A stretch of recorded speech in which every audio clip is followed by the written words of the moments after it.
Hello, I'm Angeline Ong and welcome to IG's Trading the Markets. We're joined by a very special guest, Pablo Gil. He comes all the way from Spain and he is our market analyst and content creator. Pablo, thank you so much for coming all this way. Tell us a bit more about yourself before we look at what's in store in 2024. Okay, I'm involved right now in teaching people how to trade by themselves, how to manage risk. Before that, I used to be a hedge fund manager for 13 years with BBVA. And before that, I was running as a director of the technical analysis department in Banco Santander. With all this experience, it's a really interesting time for global markets. We've got sticky inflation, we have strikes, and it's not just, the US and Australia, but also in the UK. Many countries are experiencing these strikes. Central banks struggling to keep the inflation genie in the bottle. What are the risk events for 2024? I think we have not seen the effects of the fighting of the inflation.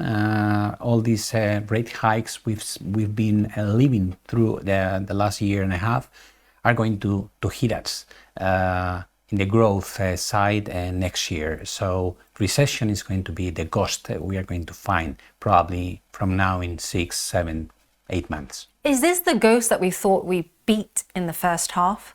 Right, and we were all afraid in 2022, and now we feel like everything has passed and no problem ahead, and that's the kind of psychological side that we have to go through before we have a real problem. And that's really interesting because a lot of indicators, consumer related, especially consumption, credit defaults, all that's pointing to a weakening of the consumer after 2 years of a cost of living crisis and this inflation crunch. What are we going to see in terms of the effects of this on markets, on financial instruments in 2024? Okay, if you take a look at the VIX, for example, volatility in the S&P 500, or you take a look at the spread in the credit between the junk bonds and those with a better rating, you find that there is no risk quoted in the market correctly.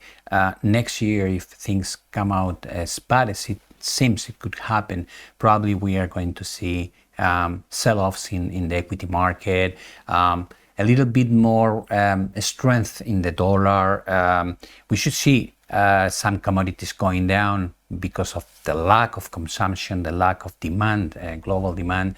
But it's going to be a really tough moment because inflation will come down. It will be no problem at all once we have a recession, but then we have to deal with the lack of growth and what's going to happen in the labor market with people losing this capacity of consumption that we've been missing during these 3 years and due to these expansionary monetary and fiscal policies. How about the tensions within geopolitics? We're seeing the US-China tit-for-tat continue. There's also this underlying tension between the BRICS and also the G7 countries. Can you tell us a bit more about that? Yes, probably the last decade we have been living in a situation where technology and globalization has helped us a lot to keep inflation under control. But now globalization is not anymore like it was before.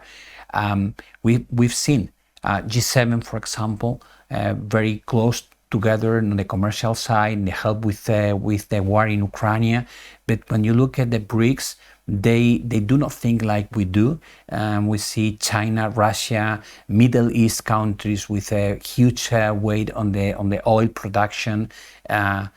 You see Arabia Saudi and Russia cutting production while the United States is selling its strategic reserves to make gasoline prices going down. Something is cooking there.